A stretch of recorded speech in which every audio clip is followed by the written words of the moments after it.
Hello and welcome to another episode of Graham Hughes' podcast, although we're in a cafe today, so we're not in a great. pub. I'm here again with Professor Thom Brooks of Durham University. He is the Dean of Law.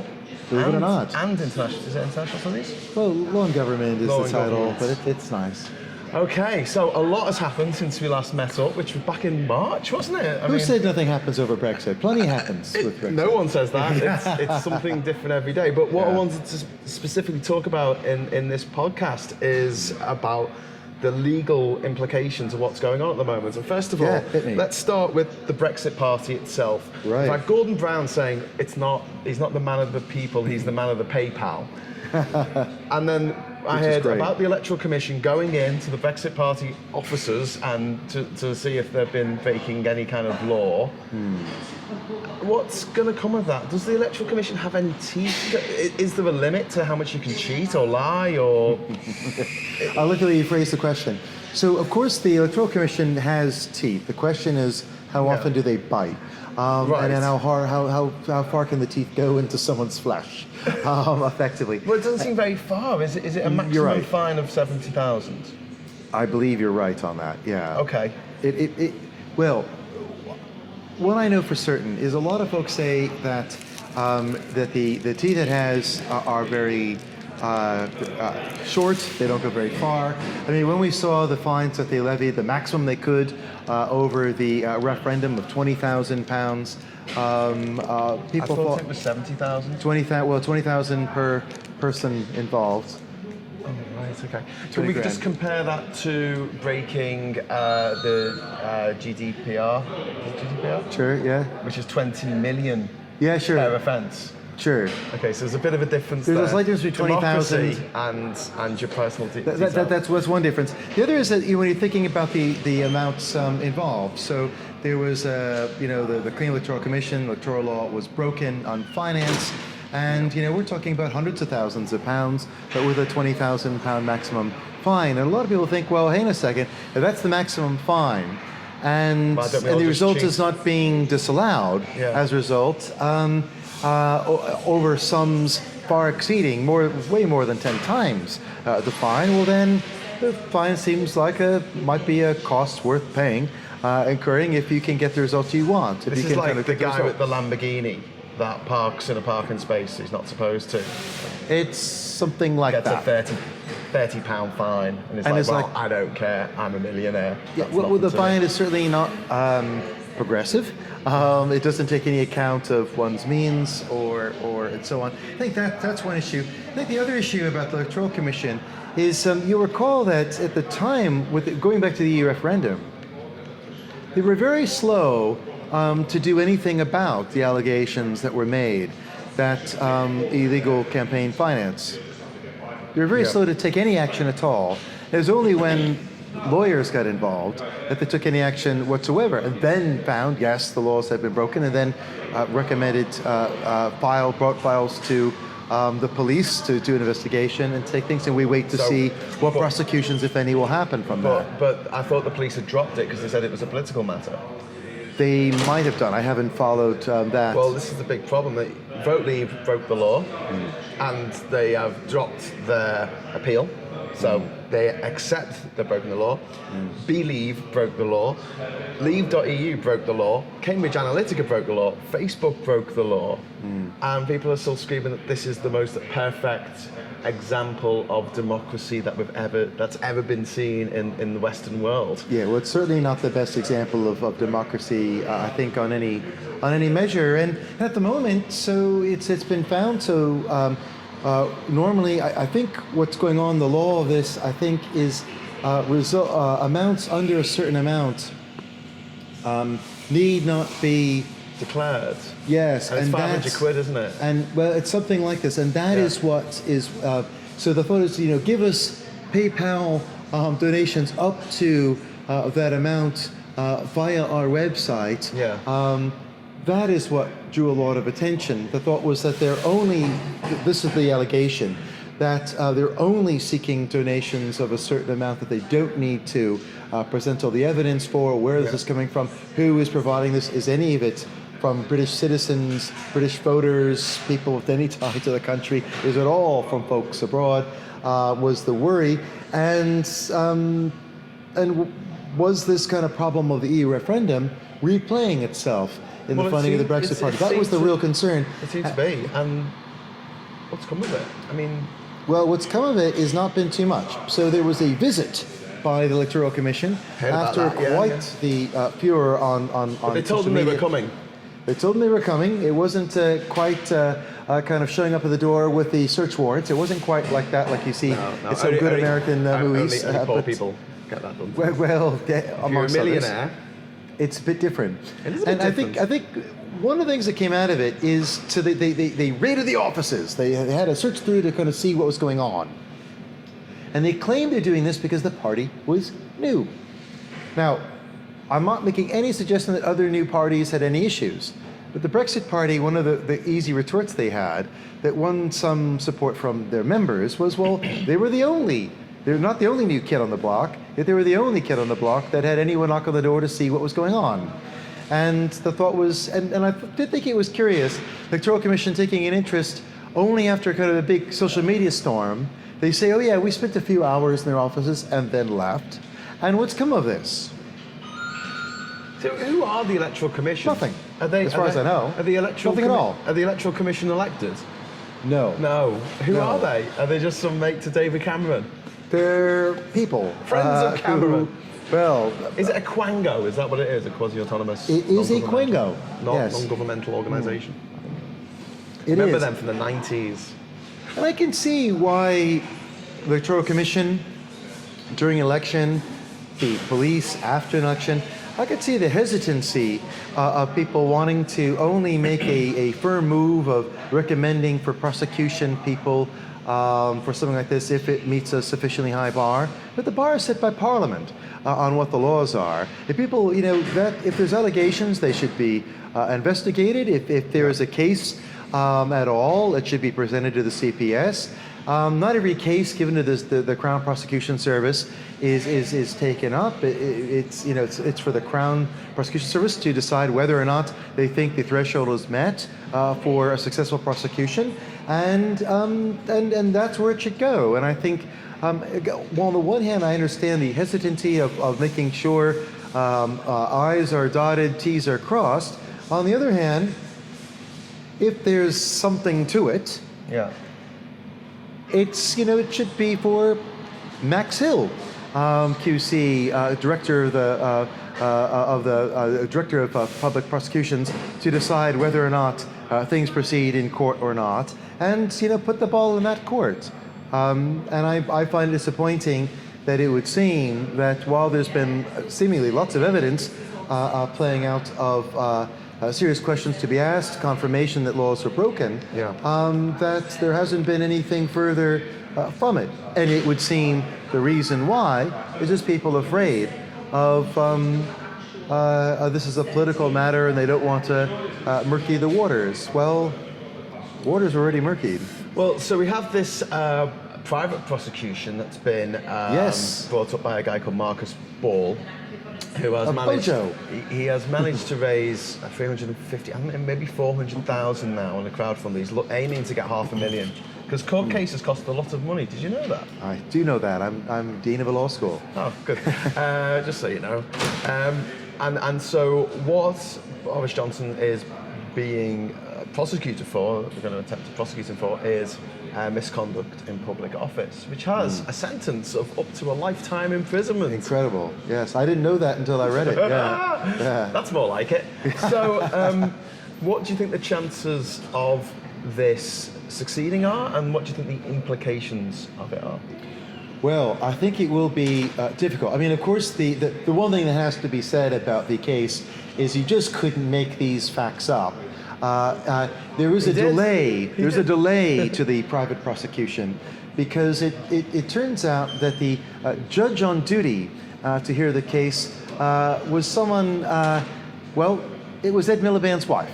And so there was a delay in the case because she recused herself from hearing the case, given the political connection of her beloved.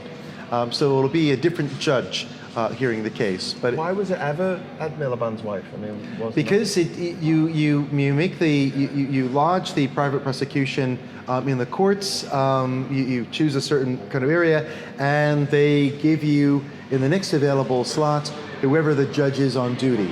Oh, right. And the judge who just so happened to be on duty was Ed Miliband's wife. Mrs. Miliband, who doesn't go by that name. Okay. So, oops. So quite a thing. So she's recused herself. Absolutely the right thing for her to do. Yeah. It'll be somebody else, but it means it will have to wait a little bit longer. You know, if it had been But vice otherwise, versa, would have been though, happening right now. If it was vice versa, though, and it was the other side prosecuting one of the people on the anti-Brexit front, you know, they wouldn't have changed I am it. sure that they would have done similarly. But Mitch McConnell has gone on record to say that if anyone from the Supreme Court in America dies or retires in the next year, he wants to fill that gap. He's going to fill that gap immediately. Even though he made it very clear that he thought it was absolutely wrong and even unconstitutional, which no one could find any evidence in the Constitution or elsewhere for it being unconstitutional. But he really felt Last that time very round. strongly. In But now 2016. he's a total hypocrite, and I hope he's thrown out on his ear. A Republican hypocrite. I can't that does stand. not No, he's happen. not. He's not the only one. But hey, Hypocrisy. I come from the state of Connecticut, where Republicans, where I come from, are all for legalizing same-sex marriage and for legalizing cannabis. So the Republicans where I come from are objectionable, but they are a little bit different from Mitch McConnell's Republicanism. Moving on back to Boris Johnson, you asked a very important question about what I think might come of it. I think something like this hasn't happened in a long time. That is, something like this kind of case. Private prosecutions do happen, but something like this, a public figure, I can't recall, I certainly don't remember off the top of my head, a situation like this. What are the likelihood of Boris Johnson getting into trouble? I think there is the likelihood of there being some trouble from this. Why? Well, it centers around the knowing misrepresentation of the 350 million figure repeatedly during the referendum referendum campaign.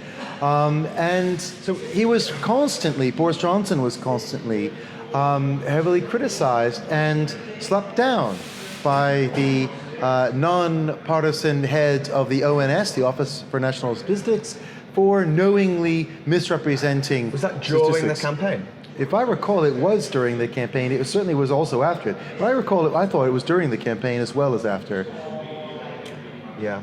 I might be wrong about during the campaign, but I think it was during the campaign that it was constantly reported that was wrong, that money was not actually being sent anywhere, and that, hey, there was still plenty of money being sent over, as it were, and there was still a big figure anyway that Boris Johnson could have used if he wanted to do that, and he chose not to. He chose to do something bigger. Knowingly. Is that the point? If you do so, because I don't really understand how, if I kill someone and then say, well, I didn't know it was wrong to kill someone, that's no defense. But if I lie and I'm a public figure like Trump or like Boris Johnson, can say, well, I didn't know it was wrong.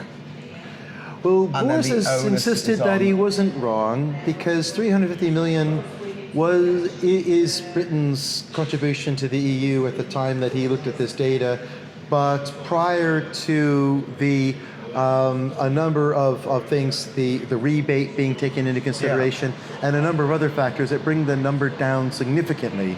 And he says that technically he thinks his figure was right, even though we actually don't spend 350 million a week, never did, and was not going to be something, if we were out of the EU, that would be available to spend on the NHS and other things. That money, even if it was accurate, brings in billions in trade because we're part of the world's biggest and most successful free trade bloc in history.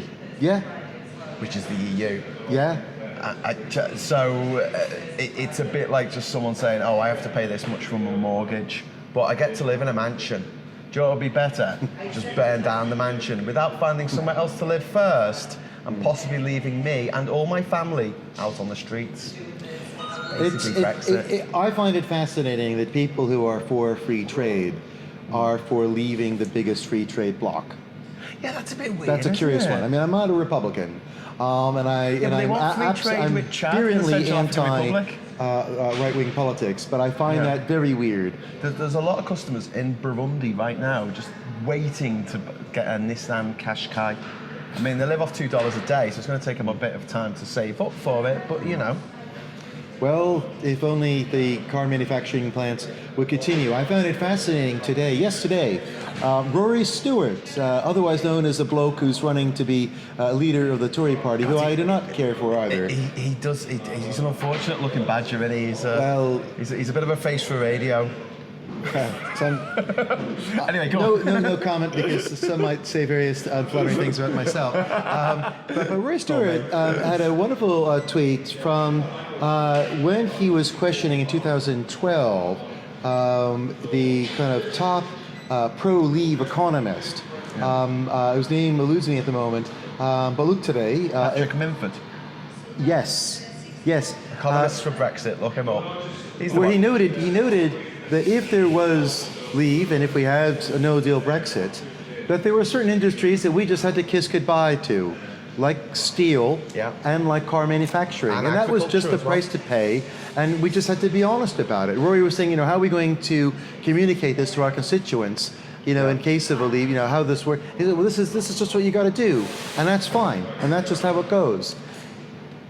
Whereas now people are saying, oh, well, this was not supposed to, leaving, this isn't connected to this. Millions of people still agree with it. Millions of people in this country still think that Brexit is a good idea, as was seen at the EU elections. But I'm trying to keep this onto the legal aspects of things. Sure. So just run me through. So even though this is a private prosecution against Boris Johnson, if it's successful, it's not unlikely that he'll go to jail or anything. It's more likely that he will get a fine or something like that. Well, I think I'm just rolling the dice, and just kind of guessing. I mean, it's true that the sentence, and you can be sentenced in prison after private prosecution, and it is quite the threshold to pass, that it could be life in prison. I think that prison is very, very unlikely. However much many of his critics may hope that happens. What about him losing his job? Because another legal thing that I was going to mention, we had the Peterborough By-Election yesterday, and thank, probably not God, someone a bit lower than that,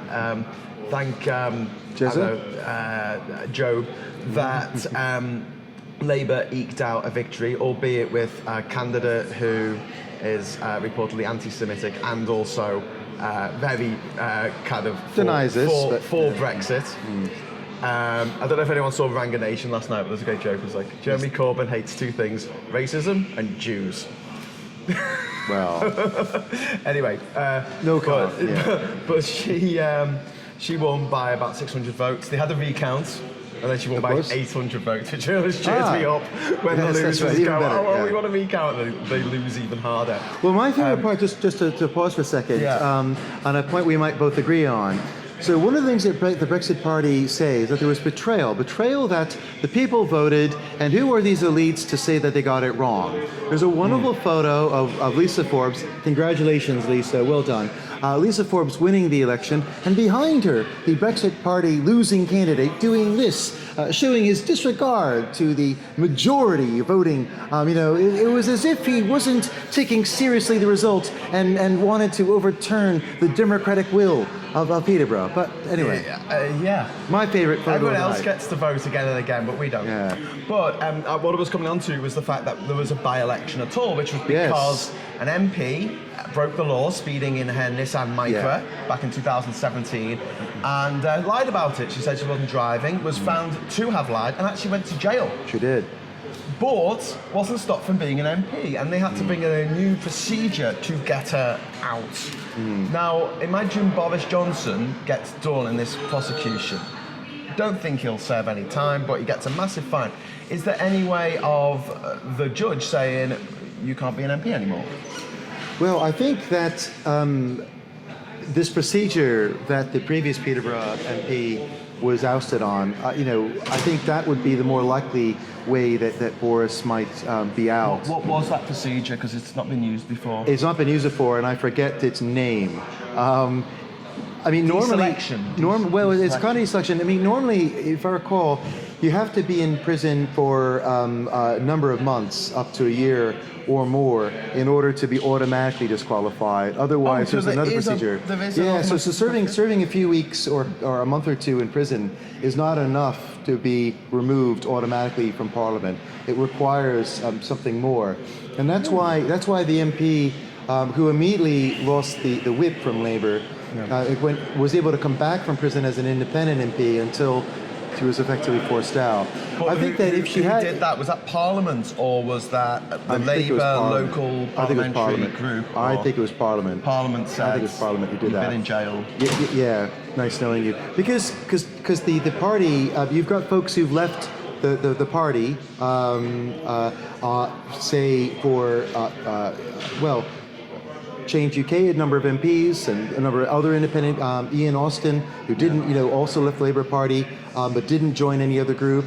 They left their local party, but they're still MPs. Yeah. So you can leave your party or lose the whip, and you can remain an MP. You might be unpopular with the people in your constituency. You might be more popular with the people. Winston Churchill switched parties.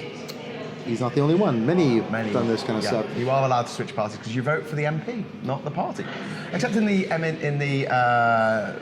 Euro elections where you vote for the party. Something that I was going to mention.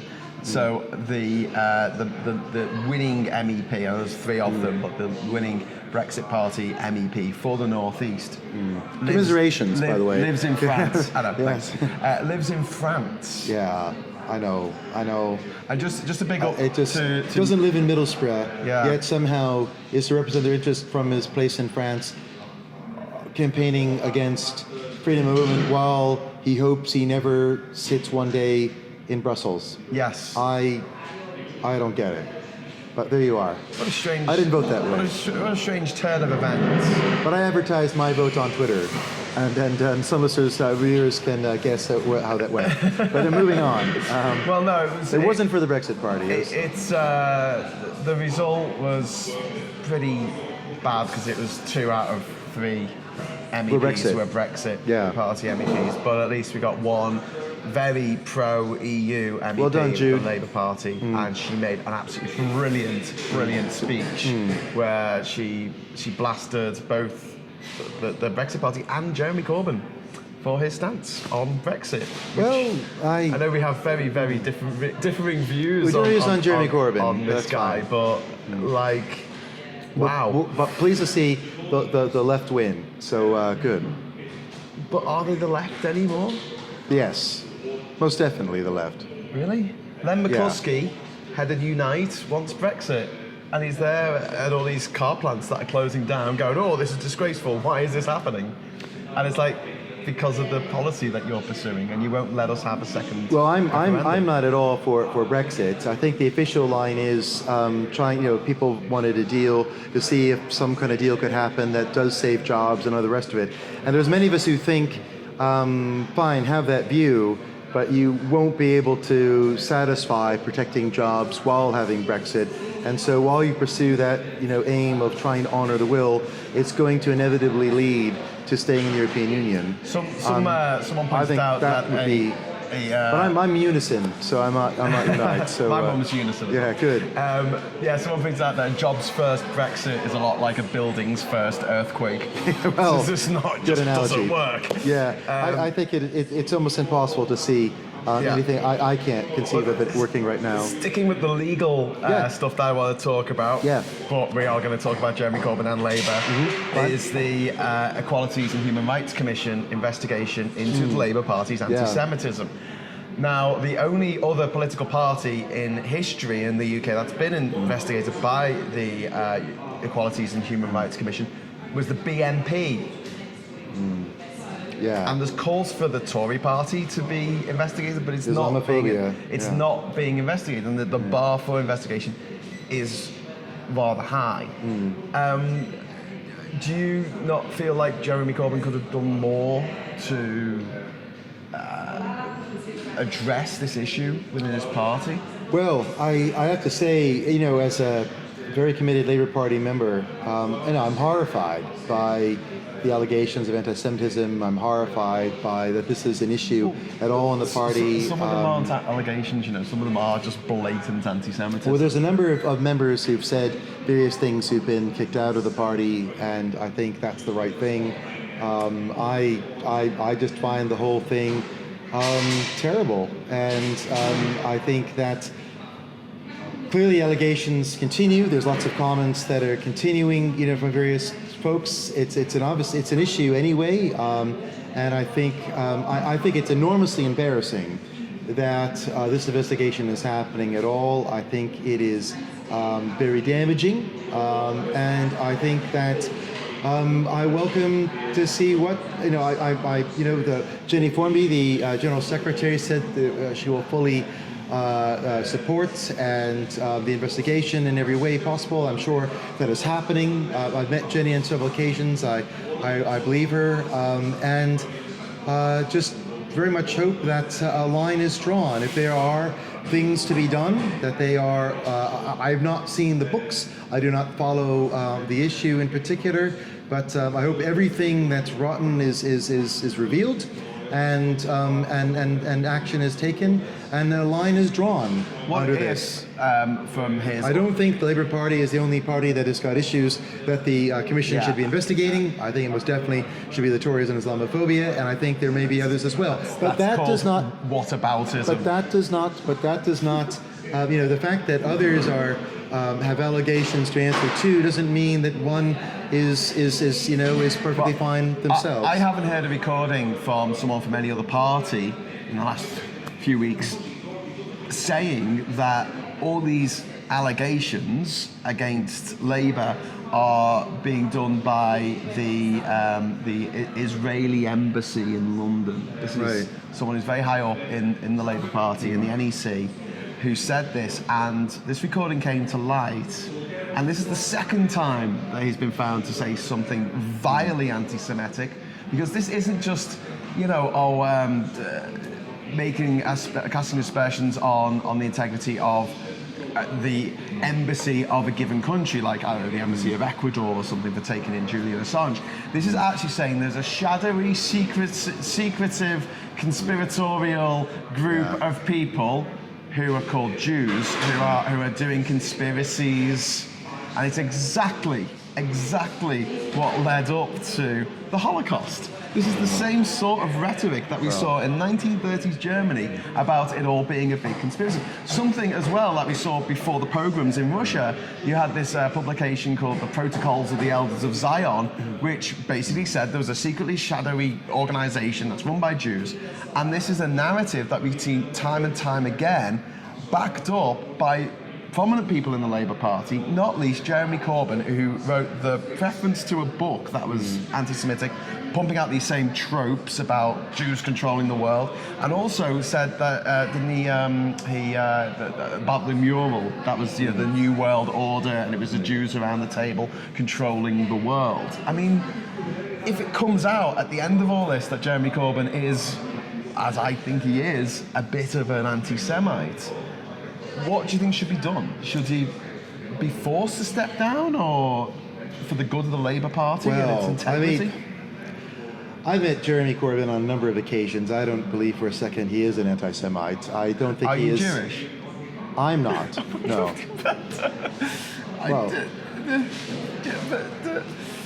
If I said that about someone I met who was like, Mel Gibson is a good example. Mel Gibson was in Lethal Weapon 2, which was very, very much against apartheid in South Africa, as was Jeremy Corbyn in the 1980s. He still got out of his car drunk and said that Jews caused all the wars in the world. Same guy. Sure. Well, I find all these comments abhorrent, but I also say, living in this country, I've had, especially when I first came in 2001, I've had a lot of anti-American prejudice from people, thinking that because I'm American, I'm somehow for the Iraq War, which I most definitely was not, and marched against it, and other things about what Americans are like. We're all cowboys, we shoot people, and all You the do rest shoot of it. people. I don't. You do shoot people. I don't shoot anything. 37,500 people were shot dead last year in America. But I also think that in the you don't UK, need it was about 10. But I also think you don't need to be American to recognize anti-American prejudice. You don't need to have certain things to recognize things. But none of this is to wipe away. Have Americans ever been actually persecuted though? I mean, not the Native Americans, obviously they have. But it always seems like Are you American? In history, Do you know what it's like? Well, in history, Americans have been the one doing the persecuting. I have had occasions where it's been told to me that in looking for, when I've applied for work, it's been said by people on the panel that, we don't want an American here. We already have one American. Now, one American's too many in our department. This thought that, America has got lots of universities. You can stay there. We don't want people like you here, tarring everyone with one brush. And as a New Englander, of course, I take great exception because New Englanders see ourselves as very different from the rest of the United States, having only some things in common with Californians. Isn't that a prejudice in itself? I'm teasing. Yes, I'm trying to make light of it. But I'm just trying to make a kind of a general point about identity stuff. But I don't want to kind of walk too quickly away. I mean, I think, look, investigation's happening. It ought to happen. There's allegations, lots of comments said, very objectionable stuff. I don't think for a second. I don't think there are conspiracies. I don't think there was any conspiracy around Brexit. I think people were quite, openly engaging with each other, openly with breaking Putin the law. and others. I think a lot of this, if you were kind of walking around and talking to people, you could figure this out pretty quickly. It wasn't that hidden. Legally speaking, what can the Equalities and Human Rights Commission actually do? What penalties can they put on the Labour Party? Can they just say, like the McPherson report, just come out and say, right, this institution is institutionally racist? Is that? I think, and leave it to Labour to sort out that. Well, I think that would probably be, in terms of the punishment, I think that would probably be the biggest that, for all intents and purposes, that they could do. If they came out, whether or not they could recommend further action and so on and so forth, if they were to kind of make a kind of as an independent commission, say, this organization has got this serious problem, it is here, and we blame these individuals, and especially if the leadership is in any way implicated in this, in the conclusions, I think that would be incredibly damaging, and I think it would be very difficult for folks to survive from that. Likewise, I think that Boris Johnson, if he were to be found, even if he's not put in prison, if he's found to be convicted in a prosecution, yes, there might be lots of folks who deny this. There might be lots of people who say this is politically motivated by various folks and so on. It might well steel up his supporters who like him more. I think it will be so damaging that will be the end of any hope of a Prime Minister Johnson.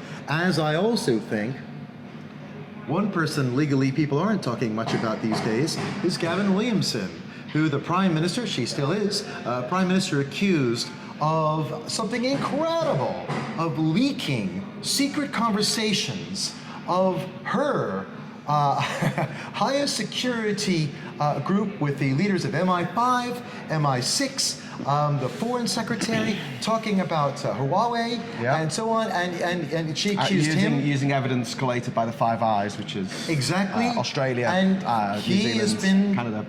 Finger point him that he's the one who leaked it. Now he denies this, but that's about as far as it's went. There's been no evidence to the contrary, and I think, I hope he's enjoying being an MP right now, because I think that even if there are no prosecutions of him, and I think if it is true, if Theresa May is right, that he did leak secrets of this nature, and I don't see this as necessarily any type of whistleblowing, then I think there ought to be some prosecution of that. And I think the main thing here is his political feature. I can't see that continuing on either. So I think that's the main thing from the Equality Commission, from the private prosecution, Theresa May's thing. I mean, there's lots of other things that may well follow, but the main thing will be this political damage. And for all intents and purposes, I think that is the big this headline item. All together then. Yeah. Because as I've tried to do, I seamlessly. I feel like, especially with Robert Mueller's statement, where he basically was screaming with his eyes I want to impeach this guy, but we can't. If Trump was innocent, I would have said so. I paraphrase. Yeah. And he didn't. Does the law matter anymore to rich people? Right. Well, of course it does, because to be found in breach of it could be very bad for business. So I think when it comes in terms... But is it? Trump has been found to have done all these terrible things. He's filed for bankruptcy, 11 times. Mm-hmm. He has tweeted in the last week or so that he had nothing to do with the Russians helping him win the presidential election. Yeah. That's what he tweeted. Like, it just seems like you had the Magna Carta, and the most important part of the Magna Carta was the fact that it said that nobody, not even the king, is above the law. We seem to have regressed now, and we have two stratas of humanity. We have the super rich, who are free to break the law, bend the law, snap the law in half, disregard the law as much as they like, and then there's the rest of us who are not allowed to. If I recall from the Mueller comment, the thought was that as the special prosecutor, he could not himself impeach Trump. There was some question marks around that. It was for Congress to proceed with that, and he was just providing evidence to Congress to crack on with that. But then he was also saying that there was evidence there for prosecutions after his term of office concludes, and I thought had made fairly clear that that was what he was half expecting was going to happen. And I would also fully expect, since Trump is a New York boy, unfortunately from New York City, which is not known, where the Republicans are independents like Bloomberg who don't like Trump, I think the risk of prosecution is high post being in office. The big surprise to me is the emoluments. I mean, something that wasn't part of the brief that Mueller had. So Mueller was looking at what, if any, interference the Russians had in the election, what role that played, what connection the answer with Trump. Being lots, because there was so much evidence found, and people actually prosecuted, arrested for... That was his brief. Yeah. But the emoluments, this is where the president is benefiting financial or in kind from foreign leaders or foreign governments. That is a very, very, very, very big constitutional no-no. Yeah. This goes back to the founding. This goes back to George Washington.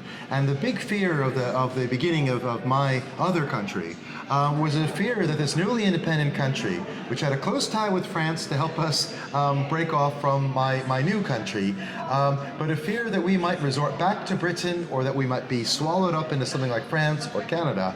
How do we remain independent? Well, there would be no financial connection. Therefore, no financial incentive for the president to be, but we would be more independent, we would have our own path, all the rest of it. And so this emoluments clause was there.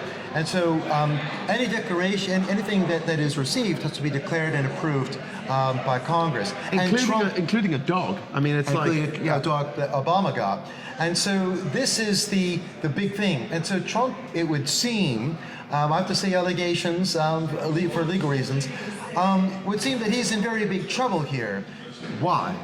He's in trouble because, well, he becomes president, and where does he go on holiday? He doesn't just play golf like past presidents. No, he plays golf at his resorts. What does that mean? It means the Secret Service, where are they buying rooms on the taxpayer? Well, I'll give you a hint. It ain't the Holiday Inn.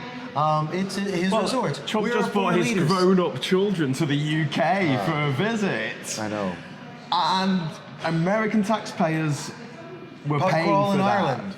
Yeah, and so on. The American taxpayers were paying for that, his grown-up children. Absolutely incredible. People who had, and if I recall, I don't remember all the different roles, if any, people have, but I don't believe, I might be wrong, and I'm sure your viewers will let me know if I've got anything wrong, that I don't think all of his children have official government jobs either. Yeah, but this is the thing. So we have an MP in Peterborough who breaks the law, goes to jail, refuses to stop being an MP, but and there's not much the law could do about it. It was actually ousted by Parliament, I guess. You've got Farage setting up a political party, taking donations from God knows where, and getting away with it. and you've got the fact that he admitted to be given £450,000 by his sugar daddy, Aaron Banks. So Nigel Farage is a kept man. Nice. I'd love to be a kept man in my 50s. And as a result of that, he was asked to come to a meeting at the European Parliament to explain himself, which he didn't go to. Now, is he not an MEP anymore? Has he been stripped of his role? No. The best they can do is suspend him for a little bit. Right, so, and then it goes all the way up to, we've got Boris Johnson lying and knowing that he's lying. We've got Gavin Williamson spreading state secrets. And at the very top, we've got Trump lying and lying and lying, breaking the law, interacting with the Russians in the most inappropriate way, having this huge report in which there was over 100 people implicated who had committed crimes all around Trump.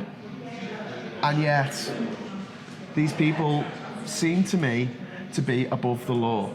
And I can't be the only one seeing this. And if we have a breakdown in trust between the social contract that says that if you live in this society, you get representation and you get equal rights before the law, it seems to all be going out the window. Well, I think, certainly there's a lot more that can be done legally against various people. I think that, I've said before on your podcast, I think that it's shameful that in the United States, even right-wing Republicans, maybe not Mitch McConnell, but I haven't checked his voting record on this, but even right-wing Republicans who had a majority in Congress, who controlled the Supreme Court, just taken the White House with Trump, they had no political interest, really, in making things worse with a guy that was very easy to upset. But even they recognized the need to support the rule of law, to have the Mueller investigation. If there were things that were wrong, they should be exposed and brought to light, and they were. Now, there's a question mark about, a lot of people want things to go much further, much faster, and so on and so forth. And I don't think we've seen the last of what's come from the Mueller report. But that's it. That happened in America. But we're not in America, we're in Britain. Here, I think it's shameful. You have allegations similarly about interference by Russia, by other forces, and what's come of it? Well, lots of things in the newspapers. You have, but almost nothing happening legally because people, it's a political matter. People are afraid to step in. Theresa May, for whatever reason, entirely empowered to, if she wanted to push something on investigating anything naughty that happened on the EU referendum, she could have done something about that. And frankly, it would have done her an enormous amount of good. I know you're going to hate me saying this, but why wasn't Labour calling for an inquiry into it? You would have to ask those involved as to why they weren't. I mean, because they want Brexit. Because the leadership wants Brexit. They want it to happen. They've had numerous opportunities to kill Brexit. The biggest one was last January, when we had the first reading of Theresa May's bill, and she didn't have the numbers because she didn't have the backing of the ERG, she didn't have the backing of the DUP. Now, she could have got the backing of Labour for that Act of Parliament if they had put on an amendment saying this has to be ratified by the people, a public ratification. Sure. And then that bill could have gone through back in January with the support of Theresa May's few of Tories and Labour and the SNP and whoever else comes on, knowing damn well that if the question on the sheet is, do you want this terrible deal of Theresa May's or do you want to stay in the EU, it'll be 90% staying in the EU. I think that the thinking here was the public did, it's not for the minority, the shadow government, to be forcing Parliament to be doing anything. It's for the government to be doing things, I think. And I think that the real call was on Theresa May to have some kind of investigation into what happened on the EU referendum. I take the point. The climate emergency. The climate emergency. It was declared a climate emergency because Theresa May was on holiday or something, and Labour brought that in, and they managed to get it through. We're now living in a climate emergency. Well, listen, I think Brexit's a mistake, and I'm all for stopping it, and I'm all for a Remain vote. I'm all for that. I also take the point and see where people are coming from, and saying, well, look, before we kind of go to that result, which is, it seems for a lot of us inevitable that that's exactly where we're going. I am the professor, the Daily Mail has said, is the professor who denies Brexit's ever going to happen. And I am. I deny it is going to happen. And that's something I said within a few weeks of the vote. And I'm very proud of that. And I stand by those words. But all that said, I take the point that others have that are, that say, well, look, it's right that we at least explore fully so that, different types of options to kind of conclusively show to the public, those that were for leave, that, that did have that, but, maybe the election most certainly was done in the wrong way, and there was all these other problems and illegality, et cetera, et cetera, et cetera. At the end of the day, more people did place a vote for one side or the other, and there's no escaping that. And there's a lot of the people there that are upset and would vote the other way, and they would go Remain now. There's also some Remainers who think, well, look, let's go, We think the vote went a certain way. We know that vote Leave lied and cheated and broke the law. We know that all of the Leave campaigners broke the law. In the Remain campaign, lies were told that electoral spending was done as well. So there was cheating. But all these things have been reported, and still you've got. I mean, I take the point that Remain. I'm delighted. Remain is the majority right now, and has been the majority, and it's been great seeing the Brexit Party defeated. It's been great seeing UKIP virtually wiped out. It's been great seeing the Tories having support run away from them in droves, and it's been a relief, seeing the results yesterday. That said, yeah. I think that I get the importance of conclusively showing to those who are for Leave and those who are for Remain, however they came to those views, that leaving is not going to deliver the benefits and that were promised to them by the people who promised them to them, who were people like Boris Johnson, Michael Gove, and others. Hang on. The words "jobs first Brexit" comes from the Labour Party. That's not a Conservative slogan. That's not even a Leave slogan or Nigel Farage Brexit Party slogan. Well, that is a Labour slogan, a jobs first Brexit. You're talking about trying to deliver unrealistic things. Brexit is going to decimate jobs. I think the thought is that if there is to be any type of Brexit deal at all that the Labour Party could support, it was going to follow a series of tests, and one of them was going to be a jobs first kind of thing, where jobs are not going to be worse, they were going to be at least the same, if not better. Now, you and I might agree that seems to be pretty close to impossible to pull off. I can't see how you can. And so if that's true, then you try to negotiate a Brexit deal that make the economy the same or stronger, and you just can't get a deal that will do that. Well, then you've got a Brexit situation that you can't work out a jobs first kind of arrangement in truth, if that was the case. But that is the case. I think it's just a matter of putting it on the table and saying, this is the kind of Brexit deal we would kind of put, otherwise we couldn't support Brexit. And if the EU wouldn't agree to something, and I take the point that they wouldn't, then we couldn't support Brexit at all. And then we would be for that Remain second referendum. As a Labour member and a Corbyn supporter, you've got a guy who has lost a general election. He's managed to lose seats in the local elections beginning of May. A net loss of about 80 seats against the worst Conservative Party in history, the most inept, just the worst. And we had the Euro elections, in which Labour again lost MEPs left, right and centre, and have led to the resurgence of the Lib Dems, who have basically been in the political wilderness for the last few years because of their idiotic teaming up with the Tories. And on top of that, you've got the fact that the Labour Party is being officially investigated by the Equalities and Human Rights Commission. What would Jeremy Corbyn have to do to lose the support of you? To not be a socialist anymore.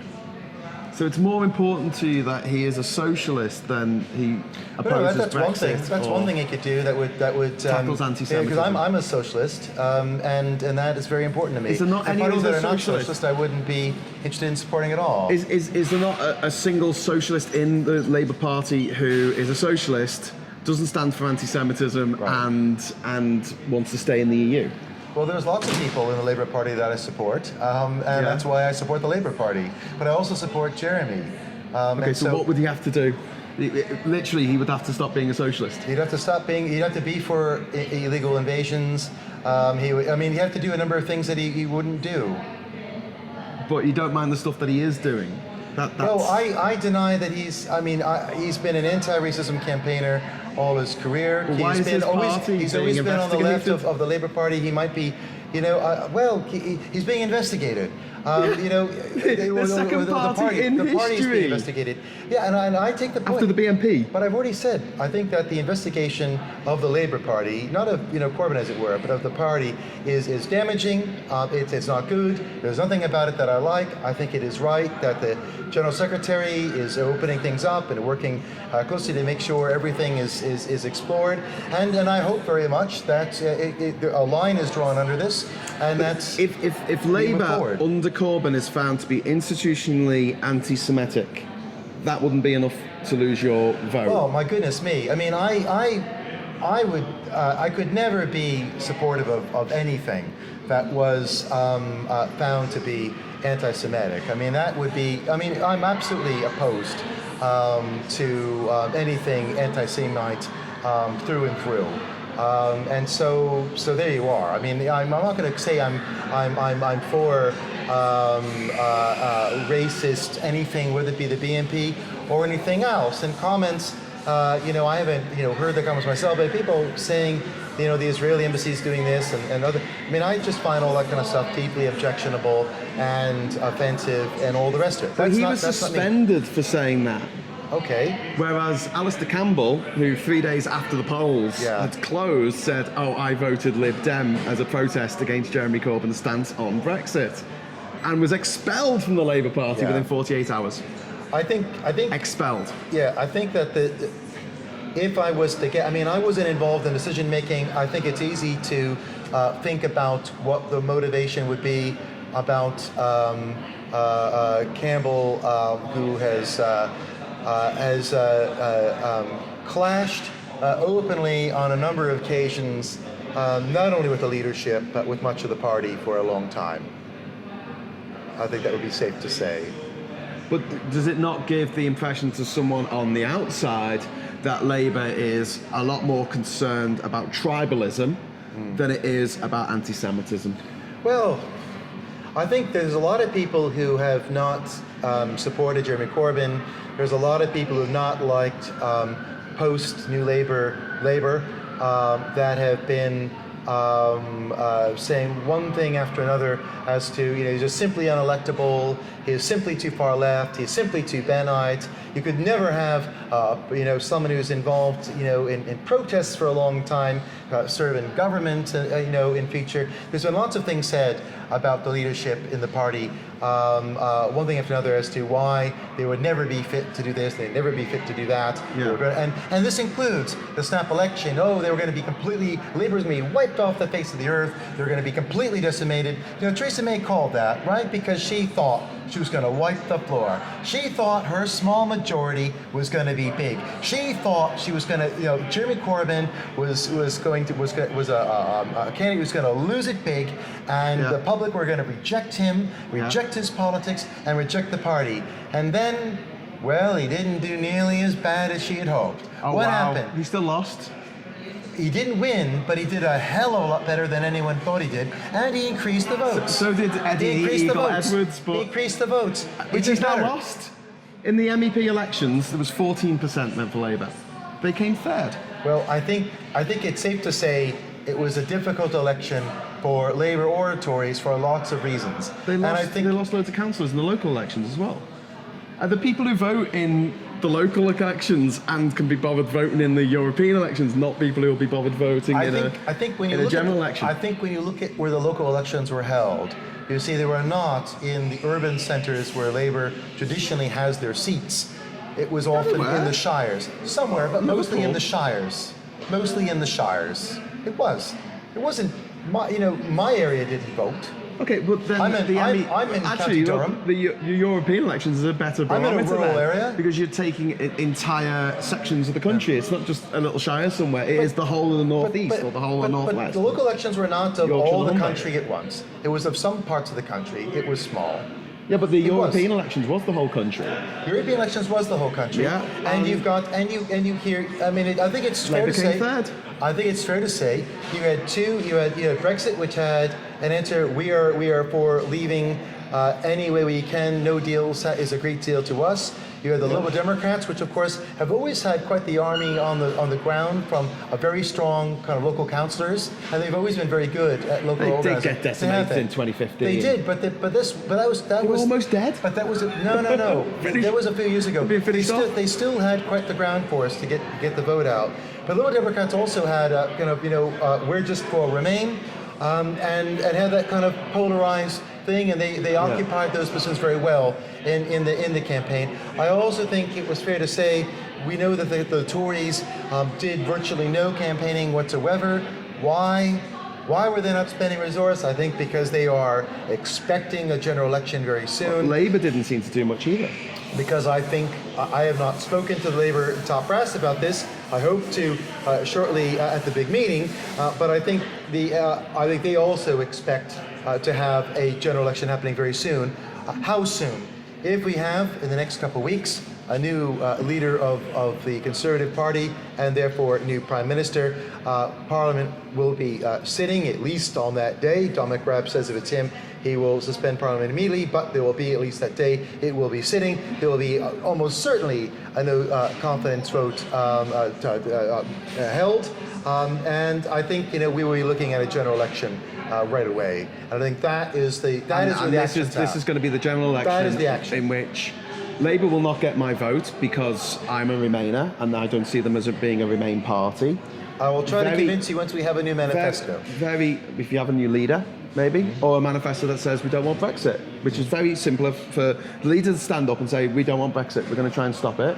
The Liberal Democrats put out the election material that said bollocks to Brexit on the front of it. Absolutely spot on. Say what you think. I believe that Labour is a pro-Brexit party, and just thinking about this logically, it blows my mind. Labour, we know 80% of the members want to stay in the EU.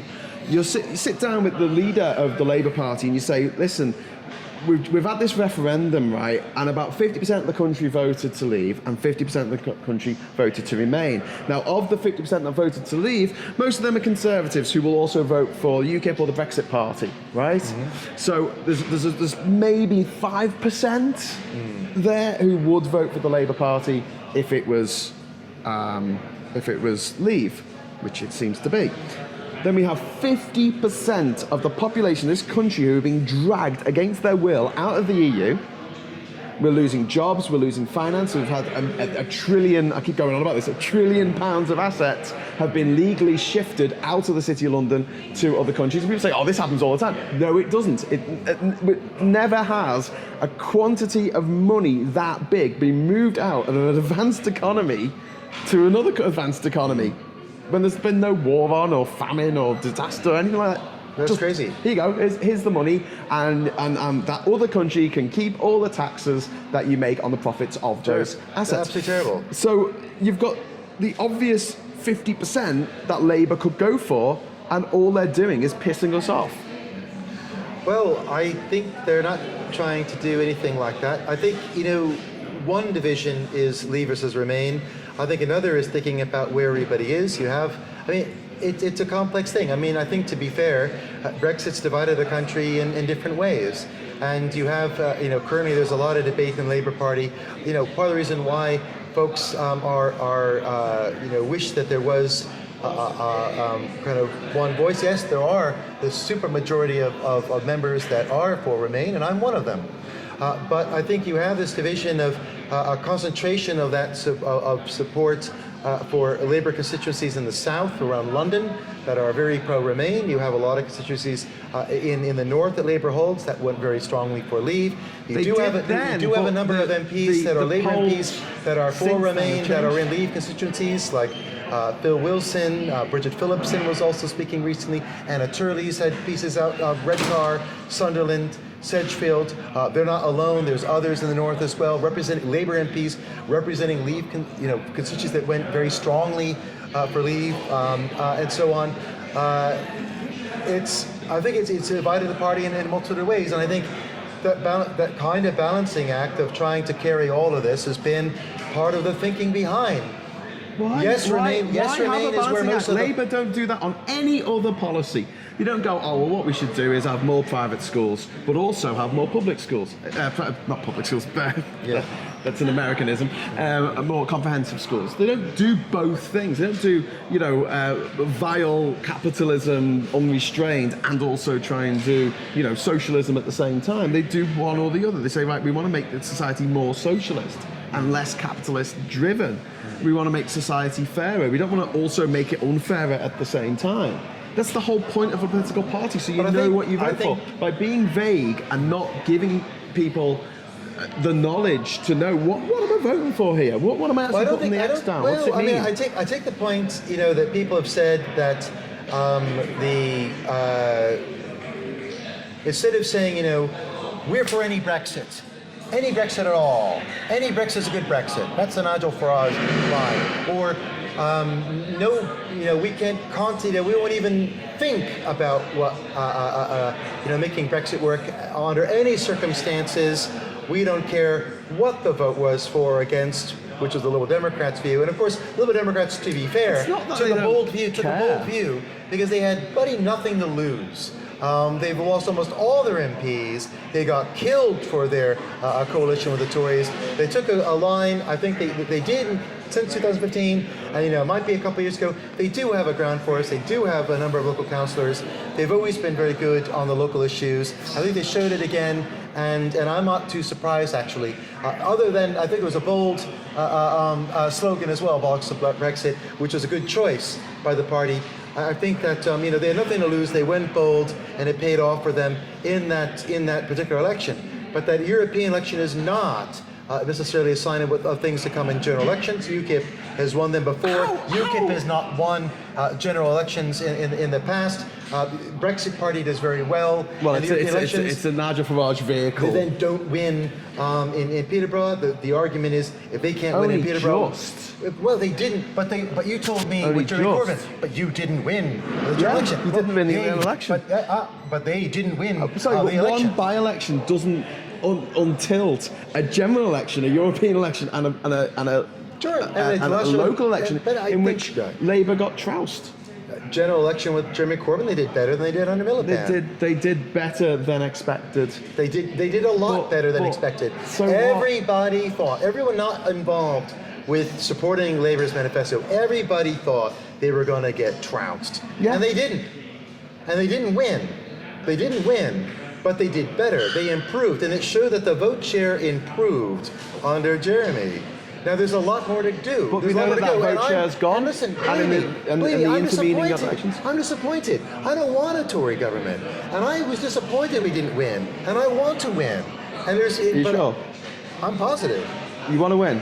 Yes. Well, tell Jeremy to stand down, because he is box office poison. He is like, you've just got this big blockbuster movie that you spent loads of money on, loads of time, millions of people, thousands of people have worked on it, but your lead is someone who has just blown up all over social media for, say, the Me Too movement. What's his name? Kevin Spacey is your lead guy. Oh, well, that's the situation politically you're in at the moment. I heard the same kinds of stuff when Ed Miliband was leader of the Labour Party. People saying to me, who had problems with the party, look at this guy, he had a bacon sandwich, as if there wasn't any anti-Semitic overtones of that. Or other types of things that is a danger to, imagine the instability of the country under chaos under Ed Miliband. Ed Miliband has actually changed his Twitter handle now, and it is actually called Chaos with exactly. Ed Miliband. And it was all baloney, and a lot of the policies that Ed was for have been since adopted by Theresa May. Okay. And all the things I heard about what a dangerous leader is going to be are now things the government is hoping to use to trick people into voting for them. So if we I'm still supportive of Jeremy. If we have a general election And the Brexit Party, with the people that it's got, including Claire Fox, who's now an MEP for the North West, who thinks that terrorists are okay. Jihadists should be able to put videos on YouTube. I can't stand. And child pornography, well, child rape, as it actually is, film child rape, is acceptable. She is now the MEP for the North West. So this is the kind of vile characters, along with Anne Widdecombe, who thinks that science will one day develop a cure for homosexuality. And also a guy who stood in Yorkshire, I think his name was James Hadfield, I think his name was, or Hartfield. And he wrote a piece in 1996 against the introduction of the sex offenders register, the paedophile register, on the grounds that it would infringe the freedom of movement for paedophiles. Wow. This is a guy who's against freedom of movement for you and me, being British citizens in Europe, but paedophiles, no, we don't want to stop them having freedom of movement by having to sign a register to say they're a massive nonce. You couldn't make it up. There's a very good chance that if we go into a general election with the way that the polls are stacking up now and the way the last two elections have gone, that we are going to have a situation where we have a Brexit Party Conservative alliance in Westminster, pushing through the maddest laws possible. Well, what I would say is, I think there's a risk of all kinds of bad things happening in general election. I think that it's thanks to brave podcasts like this, taking the fight to the hard right and Brexit. The Brexit side, I think, is a good thing. We might disagree on some elements around Corbyn and so on, but we don't disagree. We don't disagree on that. Remain is where this country should be. I would also hesitate to say a little bit. I think we might also agree that Remain is exactly where I believe we will end up. I think that Brexit is something so bad it just can't happen. And I think the Brexit Party is going to get in on the back of a very, very weak Labour Party, and saying, well, the polls might, things might change. The only thing that can change, that will change the polls, is Labour Party policy, and Labour Party policy is not changing.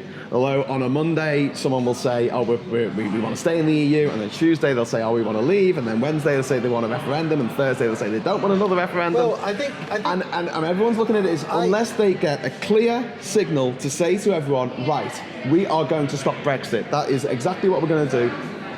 Voters like me, and I was a member of the Labour Party for 15 years, will not come back to the party. We will not vote for the party under Jeremy Corbyn, who I believe wants us out of Europe, and he's done nothing to persuade me otherwise on this ground. Imagine if he did want us out of Europe, but he was the leader of the Labour Party. What would he do differently? If he wanted us out and was leader of the Labour Party? Yeah.